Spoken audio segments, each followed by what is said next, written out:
So friends, in the last clip we see shape of liquid drop and त्याचं title आपल्या नोट्समध्ये capillary action और कॅपिलॅरिटी खूप महत्त्वाचं आहे. छोटंसं आर्टिकल आहे पण महत्त्वाचं आहे. आणि क्लिअर करा, फिगरमध्ये काहीतरी दिसते तुम्हाला.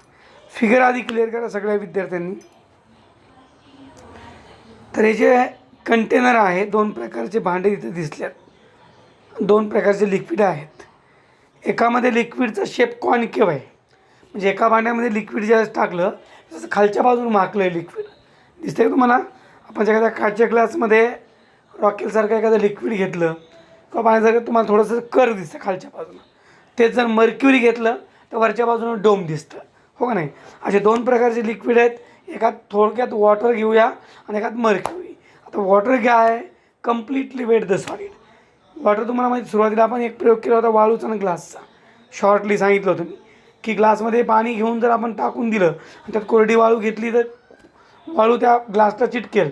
आणि त्याच ग्लास दुसऱ्या ग्लासमध्ये तसंच रॉकेल घेतलं आणि ते किंवा इतर घेतलं आणि वापस डब्यात टाकून पुन्हा त्यात वाळू टाकली तर त्यामधले जे वाळूचे कण असतील ते नक्कीच कमी असतील.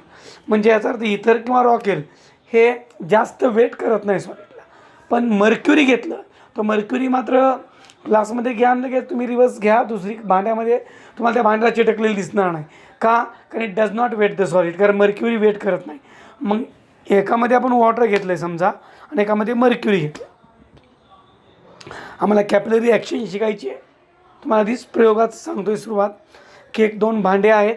एका भांड्यामध्ये आपण पाणी घेतलं आहे आणि एका भांड्यामध्ये आपण मर्क्युरी घेतलं आहे. तर दोन्हीमधला फरक काय कळेल तुम्हाला? कलरवरनं दिसण्यावरनं कळेल, परंतु फिगर स्केमॅटिक आहे ह्यात असं कळणार नाही. पण जे लिक्विड खालच्या बाजूनं कर्व असतं ते कम्प्लिटली वेट किंवा पार्शियली वेट असतं. आणि जे लिक्विड वरच्या बाजून डोम होत असं उतू केलेल्या दुधासारखं, हो नाही, त्याला आपण does not wet the solid, म्हणजे ते लिक्विड वेट करत नाही सॉलिडला.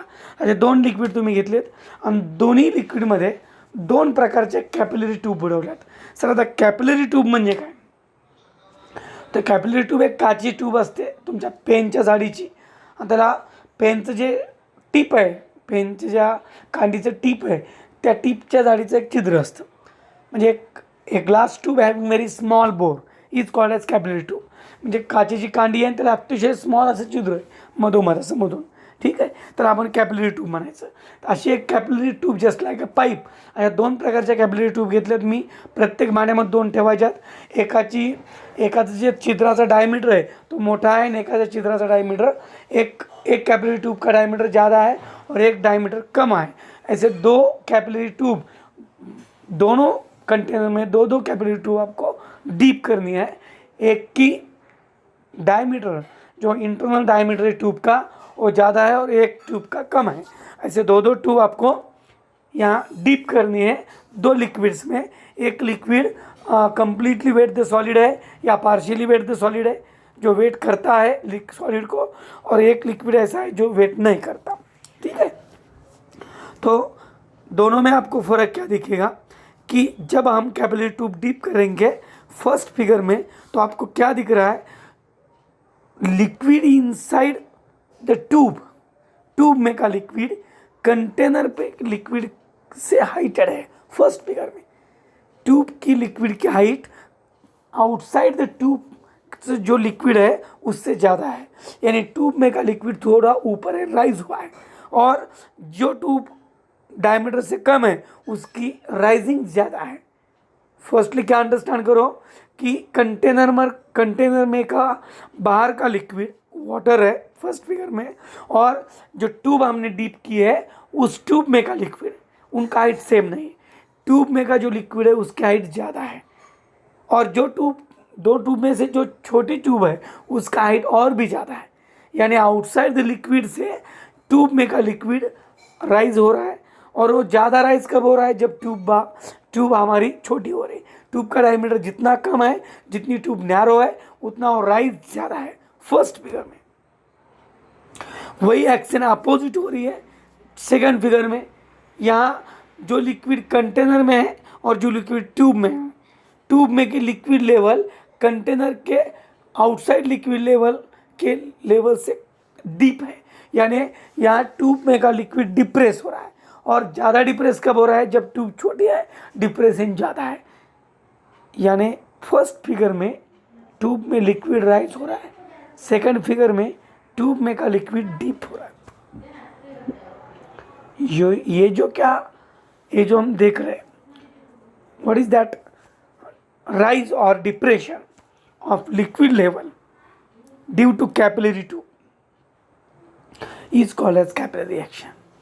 आपने सोचा है कभी कि जो ट्रीज होती है, जो प्लांट्स होते हैं, वो ग्राउंड से वाटर और सॉल्ट को सक करते हैं और ऊपर तक भेजते हैं towards the leaves, fruits, branches, leaves, yes और नो, फ्लावर्स। इनको जो रिक्वायर्ड वाटर है, रिक्वायर्ड सॉल्ट है, जो कि नरिशमेंट है, वो मिट्टी से नीचे से, ग्राउंड से ये रूट लेते हैं और ऊपर भेजते। क्यों, कैसे भेजते? It is a capillary action. यहाँ भी अंदर रूट्स के अंदर, उस ब्रांचेस के अंदर, ईच एंड एवरी पार्ट में छोटे छोटे वेन्स हैं, उसमें कैपिलरी ट्यूब जैसे पाथ है, उससे वो लिक्विड ऊपर जाता है, उससे वो सॉल्ट और वाटर ऊपर जाता है। वही एक्शन होती है जिस फिगर ए में हो रही। तो कैपिलरी ट्यूब के वजह से कैपिलरी ट्यूब में का लिक्विड है वो ऊपर या डिप्रेस होता है। ये जो लिक्विड का ऊपर जाना नहीं तो नीचे जाना है, आउटसाइड से, आउटसाइड लिक्विड लेवल से लिक्विड का राइज होना या डिप्रेस होना, इसको हम कैपिलरिटी या कैपिलरी एक्शन बोलते हैं। तो firstly a tube having very small bore is called as capillary tube. समझ में आया आपको? When such capillary is dipped vertically in a liquid like water, alcohol, glycerin which weighs the glass। अगर इस capillary tube को हमने deep किया vertically इन liquid like water, तो क्या होता है? हाँ, विच वेट्स द ग्लास, जो लिक्विड ग्लास को वेट करते हैं, ऐसे लिक्विड में हमने कैपिलरी को डीप किया तो then the liquid rises in the tube. Tube में का लिक्विड राइज होता है। कैपिलरी ट्यूब का मतलब क्या लिखा है हमने डेफिनेशन? ए tube having very small bore.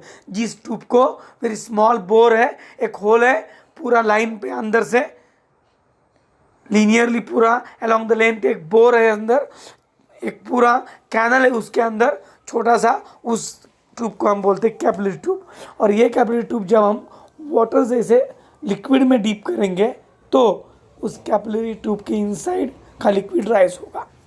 बाद में द वर्टिकल कंपोनेंट, थोड़ा ये पॉइंट इंपॉर्टेंट है, the vertical component of force due to surface tension. ये क्या है? आपको मालूम है कि लिक्विड के सरफेस पे लिक्विड एक फोर्स लगाता है सरफेस टेंशन का, और उस सरफेस टेंशन के फोर्स के दो कंपोनेंट होते हैं, एक वर्टिकल और एक हॉरिजॉन्टल। तो यहाँ ऊपर राइज, लिक्विड लेवल राइज हो रहा है, तो जो वर्टिकल कंपोनेंट है सरफेस टेंशन के फोर्स का, वर्टिकल कंपोनेंट यहाँ लिक्विड को ऊपर खींचता है। The vertical components of force due to surface tension acting upward is the force effective in rising the liquid। rising का स्पेलिंग RISING। यहाँ लिक्विड को राइज करने वाला कौन है? तो सरफेस टेंशन जो फोर्स है, आपको मालूम है लिक्विड के ऊपर जो एक इमेजिनरी लाइन होती है, उसके पर यूनिट लेंथ पे जो फोर्स एक्ट होता है उसको हम सरफेस टेंशन बोलते हैं। और उसके दो कॉम्पोनेंट होते हैं, horizontal, vertical. Each and every length पे जो भी सरफेस टेंशन होगा उसके हर एक टेंशन के दो कंपोनेंट होंगे, एक हॉरिजॉन्टल कंपोनेंट, एक वर्टिकल। यहाँ वर्टिकल कंपोनेंट आपके लिक्विड को राइज करता है, ऐसा इस पॉइंट में लिखा है। यानी जब कैपिलरी ट्यूब में लिक्विड हाइट में जाता है, राइज होता है, तो कौन सा फोर्स को ऊपर खींचना है? तो vertical component of force due to surface tension. Surface tension जो लिक्विड का सरफेस टेंशन है, उसके वजह से जो फोर्स एक्ट हो रहा है उसका वर्टिकल कंपोनेंट लिक्विड को राइज करता है। बाद में नैरोर द ट्यूब, आपने फिगर में देखा जितनी ट्यूब नैरो है, नैरोर द ट्यूब, ट्यूब जितनी नैरो होगी, greater is the height to which liquid rises as shown in figure a. Narrower NARROW ER त्याला नॅरोर म्हणायचं. नॅरोर द ट्यूब, ट्यूब जितनी नॅरो होगी greater is the height to which liquid rises as shown in figure. यानी जितनी tube narrow होगी उतना rise ज़्यादा होगा, जितनी ट्यूब ब्रॉड होगी उतना राइज कम होगा. ठीक है, ये हुआ फर्स्ट फिगर का. Now when capillary tube is dipped in liquid like mercury, अगर हमने वाटर की जगह मर्क्यूरी में ये ट्यूब डीप किए होते तो क्या होता. Now when capillary tube is dipped in liquid like mercury which does not weight the glass. अभी वाटर क्या था जो ग्लास को वेट करता है, कंप्लीटली वेट करता है, और मर्क्यूरी क्या है जो ग्लास को वेट नहीं करती. Now when capillary tube is dipped in liquid like mercury which does not weight the glass, then the liquid in the tube, the tube नहीं, थोड़े क्लियर कराओ notes. The liquid in the tube, the liquid the नको पुन्हा, in the tube पाहिजे, double झाले. the liquid the tube in the tube, ते NEET करा. the liquid in the tube, the tube cut करा अगोदरचं. the liquid in the tube depressed below outside surface, outside surface पेक्षा जी ट्यूबमधली liquid surface असेल ती depress झालेली असेल.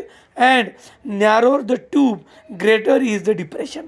ये पॉइंट नेक्स्ट लिखने का, narrow the tube greater is the depression. B point आणखीन एकदा वाचतो. ज्या ट्यूब्स आपण लिक्विडमध्ये बुडवल्या होत्या त्याच ट्यूब्स आता मर्क्युरीमध्ये बुडवायच्या. तुम्हाला काय दिसेल तर ट्यूबमध्ये ट्यूबमधली मर्क्युरी लेवल ही आउटसाईड लेवलपेक्षा डिप्रेस झालेली असेल. Now when capillary tube is dipped in liquid like mercury which does not weight the glass, जो मर्क्यूरी ग्लास को वेट नहीं करती, इस मर्क्यूरी में अगर हमने ट्यूब को डीप किया तो then कॉमा यानी then the liquid inside the tube, the liquid in the tube depressed below, क्या होता है डिप्रेस होता है आउटसाइड सरफेस. आउटसाइड सरफेस पासून ते ट्यूबची लिक्विड लेवल ही डिप्रेस असते फुल स्टॉप द्या इथपर्यंत. समजलं. मग आपलं इन्क्रीज झालं होतं, राईज झालं तर लिक्विड इनसाइड द ट्यूब, आता इनसाइड द ट्यूबचं लिक्विड डिप्रेस झालं. नेक्स्ट पॉईंट करा. Narrower the tube and cut करून नेक्स्ट पॉईंट करा, म्हणजे नॅरोपासून पॉईंट नेक्स्ट लिहायचा. Narrower the tube greater is the depression. जेवढी ट्यूब नॅरो असेल तेवढं डिप्रेशन जास्त असेल. तुम्ही ट्यूबची लांबी थोडी जास्त करा आणि असं दाखवा जी ट्यूब लहान आहे त्यातलं डिप्रेशन जास्त होतं. समजलं आहे. म्हणजे इथं तुम्हाला दोन प्रकारचे लिक्विड घेतले. एका लिक्विडमध्ये कॅपिलरी ट्यूब बुडवली तर त्यातलं लिक्विड राईज झालं आउटसाईडपेक्षा, आणि दुसरं लिक्विड घेतलं जे सॉलिडला वेट करतच नव्हतं, त्यात ट्यूब बुडवली तर इनसाईड द लिक्विड लेवल, त्या ट्यूबमधली लिक्विड लेवल आउटसाईडपेक्षा काय झाली डिप्रेस झाली. मग हे जे काही लिक्विड राईज किंवा डिप्रेस व्हायली कुठं ट्यूबमध्ये, कॅपिलरी ट्यूबमधलं लिक्विडचं लेवल हे आउटसाईडपेक्षा एक तर राईज होतं आहे किंवा एकतर लिक्विडप्रमाणे ते डिप्रेस होत आहे.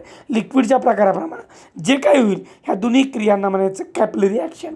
इन both the actions of capillary tube is called as capillary action or capillarity. पहा, the rise or depression of liquid inside the capillary tube. Capillary ट्यूबमध्ये जे काही लिक्विड राईज व्हायलं आहे किंवा डिप्रेस व्हायलं आहे is called as capillary action और कॅपिलरिटी. ह्यालाच म्हणतात कॅपिलरी ॲक्शन और कॅपिलरिटी. व्याख्या डेफिनेशन लास्ट में देने का है अंडरस्टँडिंग होने के बाद. तर थोडं कॉन्सन्ट्रेट करा. नसलं समजलं मला फोन लावून विचारा प्लीज, कारण थोडंसं एखादं आर्टिकल थोडं किचकट असेल जास्त बघावं लागतं मला, पण तरी देखील तुम्ही रिपीटेडली बघा आणि तरी नाही कळलं तर नक्की मला विचारा. आणि लागलीच नोट्स शिकवल्या लगेचच तुम्ही अभ्यासाला लागायचं आहे, नोट्सचं पाठांतर करायचं आहे 2-4 वेळेस लिहून. समजलं. आणि आत्तापर्यंतच्या सगळ्या नोट्स रिवाईज करत राहा, मग तुम्हाला थोडा कॉन्फिडन्स वाढत राहील. So best luck for your study, for your health. जय हिंद.